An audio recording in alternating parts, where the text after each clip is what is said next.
friends, my name is Sarah and it's time for my August reading wrap-up. August in general was a pretty all over the place month when it came to the quality of the books that I read and my general enjoyment of them. I had some books that were really high up there in the 5-star range, and then I had a couple that were also in that 1.5 star range, which put me into a bit of a reading slump partway through the month. I had a couple of days where just nothing sounded good, and that was a little bit frustrating. That does tend to happen when I read a couple of books that are in that 1 to 2 star range in a row, and so hopefully we will avoid that kind of situation in future months. But despite the fact that the quality was a little bit all over the place, I did get a fair number of books read as far as quantity. So now let us jump into the statistics for the month. In the month of August, I read a grand total of 8 books for a combined total of 2,400 pages, averaging 300 pages per book. 7 of those books were new reads and 1 of them was a reread. 7 of them were standalones and 1 was part of a series. When it comes to the genre breakdown, things were pretty diverse. We had 1 fantasy book, 1 nonfiction book, 1 faith-based book, 2 contemporaries,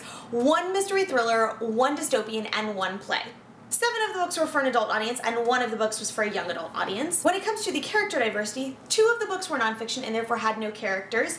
3 of the books had no diversity represented. 1 of the books had LGBTQIA+ diversity, 1 of the books had disability diversity, and 1 of the books had ethnic diversity. For the protagonist diversity, again, 2 of the books were nonfiction and therefore had no protagonists. 5 of the books did not have a diverse protagonist and 1 of the books did. In regard to setting, once again, 2 of the books were nonfiction and therefore did not have a setting. 1 took place in a fantasy realm, 2 took place in the United Kingdom, 1 took place in Germany, 1 took place in Mexico, and 1 took place in Spain. For the author gender, 4 of the books were written by men, 3 of the books were written by women, and 1 of the books was written by both men and women. In regard to their publication years, 1 of the books was published in the 1950s, 1 was published in the 1960s, 4 were published between 2010 and 2015, and 2 were published in 2016. For the star ratings, I gave 1 book 1 star, 2 books 1.5 stars, 1 book 3 stars, 1 book 3.5 stars, 1 book 4 stars, and 2 books 5 stars for an average star rating of 3.06. And now let us jump into the books. Up first we have Me Before You by Jojo Moyes. Obviously this book has been much discussed in the booktube and general world over the last several months. I am a little bit late to the game when it comes to reading this story, largely because I had heard so many different opinions about it and I really wasn't sure whether or not I was going to enjoy it, and I didn't want to spend the money and buy the book and potentially hate it, so I decided to get it from my library. But because of all the hype and the movie coming out and all this stuff, there were several hundred people who had it on hold before I did, so it took quite a few months for me to get it in my possession. In the end, I'm very glad I decided to wait and get it from the library because I wound up giving this book 1 out of 5 stars. That is right, I am one of those people that did not enjoy this book in the slightest. My initial gut reaction was 2 stars, but then I was talking to a friend of mine about it the next day and some of the issues that I had with it, and I realized that there's literally nothing about this book that I enjoyed. I didn't particularly like any of the characters, be it Lou, Will, any of their parents or friends. Patrick in particular drove me crazy from the very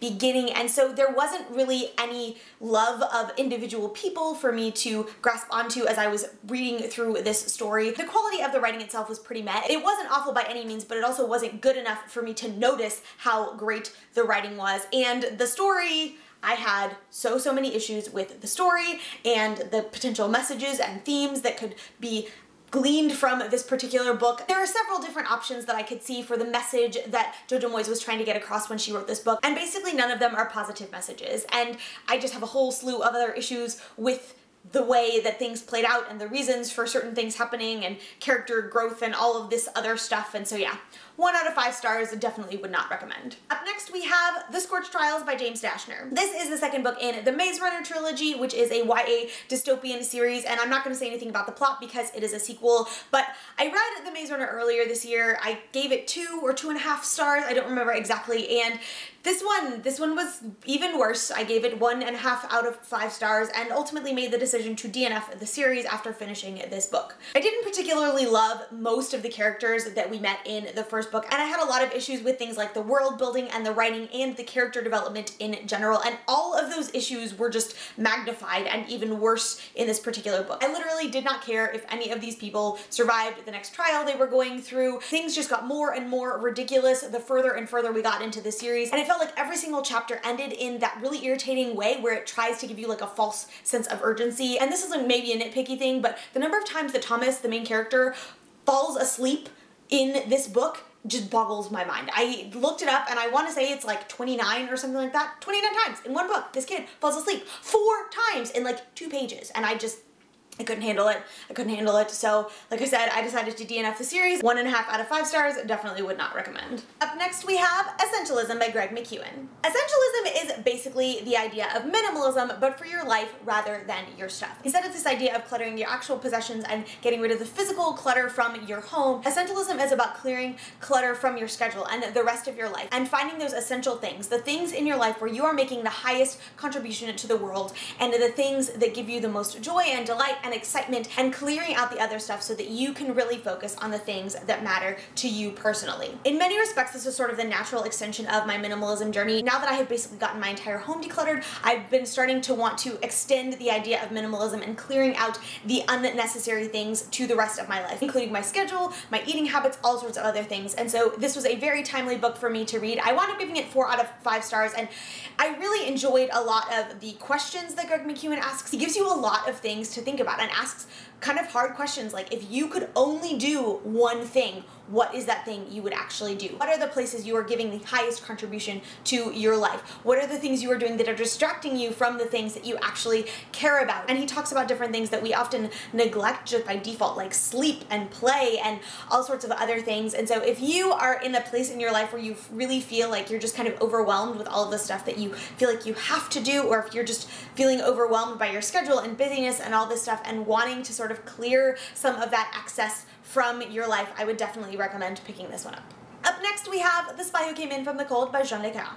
My friend Darren recommended it to me and gave it to me to borrow. It was definitely an interesting read. It was my very first espionage spy thriller novel. I have obviously grown up on the mystery crime side of thrillers, and so this was a very new experience for me. The story follows a man named Alec Lamos, who is a spy for British intelligence, and after watching his final agent be shot dead in front of the Berlin Wall, Alec is presented with the opportunity to hunt down the man who is responsible for dismantling his entire team. But the catch is that he is going to be the bait to draw this man out, and thus the crazy web of this story begins. In general, I did enjoy this. There were a lot of twists and turns, and it definitely kept me on my toes pretty much from start to finish. I felt like the character development of Alec Lamos in particular was very well done, as well as many of the other people that he interacts with throughout his mission. Jean Le Carre has a very unique writing style that I have not really experienced before, and it took me a little while to get used to it, but I did wind up enjoying it, and I feel like it particularly fits the espionage thriller genre quite well. In the end, I wound up giving it 3.5 out of 5 stars, and that is largely because I was just confused for the vast majority of this book. And even at the very end, I thought I had finally figured things out. I thought I finally knew who was doing what and who was doing what why, and then the ending happened and it totally threw my theory out the window, and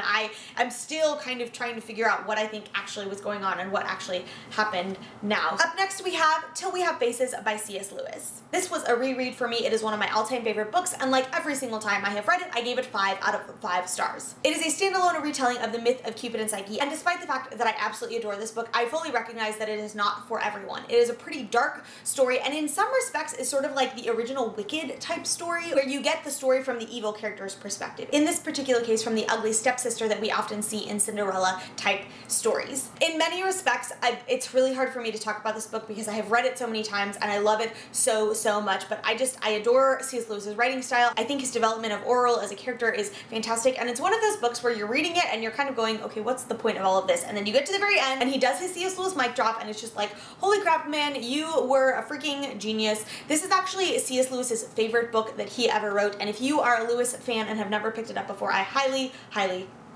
recommend it.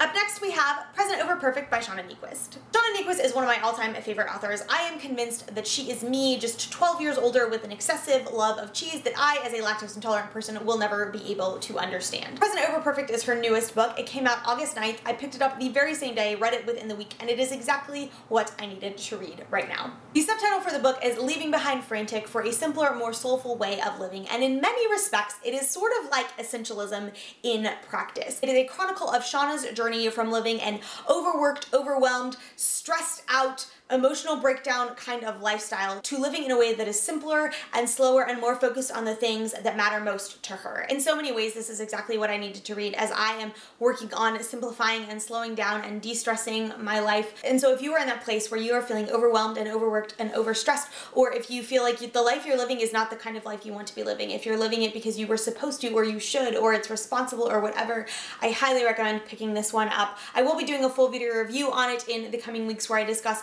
more thoughts on specific essays and the like, but if you cannot tell, I gave it 5 out of 5 stars and would highly recommend it. Up next we have Harry Potter and the Cursed Child by Jack Thorne, J.K. Rowling, and John Tiffany. Similar to Me Before You, I was a little bit late to the party when it came to Harry Potter and the Cursed Child, largely because, once again, I had heard all sorts of different opinions on it, and I was pretty sure I wasn't going to enjoy it, so I didn't want to spend the money on it. And I am glad I did so because I did not enjoy this at all. And before I give you my general thoughts, just so you can't throw this at me, I was a theater student, I have read plays before, I fully recognize that this is not going to be the same as a novel because it's a play script, so that aspect of it does not in any way play into my opinions or thoughts about the story or the writing or the characters or anything like that. That being said, from the very beginning, the writing just felt off. It was very clear from the beginning that J.K. Rowling did not write this, did not write the dialogue, did not write the characters, because none of the characters felt like the characters we came to know and love from the original series. Yes, you can argue that it's 19 years later, and so they're of course going to be different, and I 100% agree with you on that,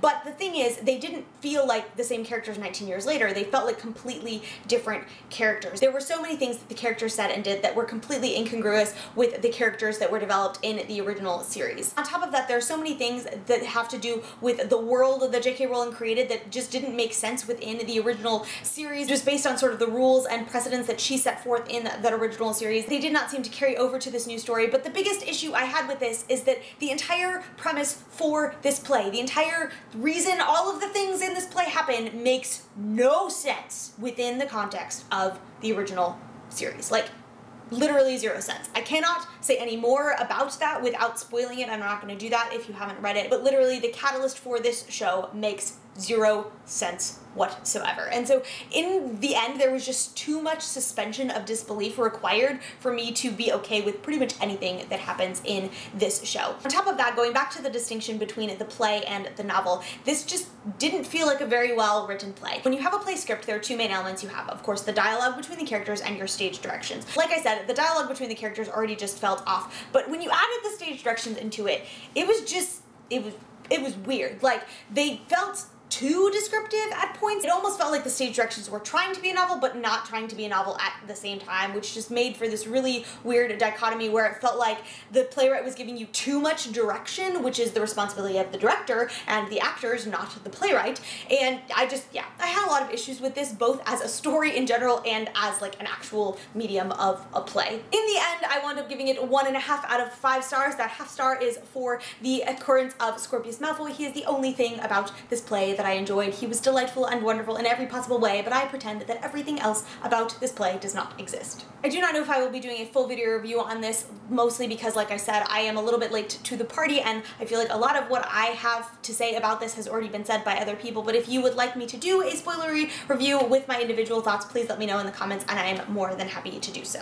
And finally, we have The Vacationers by Emma Straub. This was my TBR jar pick for the month of August, which was to read a seasonal book, and it was very fitting for the final month of summer. It follows the story of the Post family and some of their good friends as they go to spend 2 weeks on a remote island in Spain. It's really just about their experience on vacation and coming to realize that as a family, you cannot escape your problems and the things that you are dealing with just because you go somewhere abroad, and that all of those issues you have with yourself and each other follow you wherever you go. In the end, I wound up giving this 3 out of 5 stars because it was just pretty meh. None of the characters are particularly likable, but it is clear that they're not supposed to be. You are supposed to feel irritated and frustrated and annoyed with most of them at some point throughout the course of the story. The pacing and the plot was pretty average. None of the things that happened throughout the story particularly caught me off guard, and the pacing wasn't particularly slow, but it didn't feel particularly great either. Like I said, just overall a pretty okay reading experience. A cute, quick, contemporary read if that's what you're looking for, but nothing to write home about. Well, there you have it, friends. That is my August reading wrap up. If you have read any of these books, I would love to hear your thoughts, so please let me know in the comments below. But in particular, if you were talking about Harry Potter and the Cursed Child and posting any spoilers, please make sure you let others know so that you don't spoil anyone else in the comment section. If you want to follow me elsewhere online, you can find me on Twitter, Instagram, and Goodreads, all at Sarah Ann Hayes. The links for those profiles will be in the description below. Thank you so much for watching. I hope you enjoyed this video. Don't forget to subscribe, and I will see you next time. Bye! I had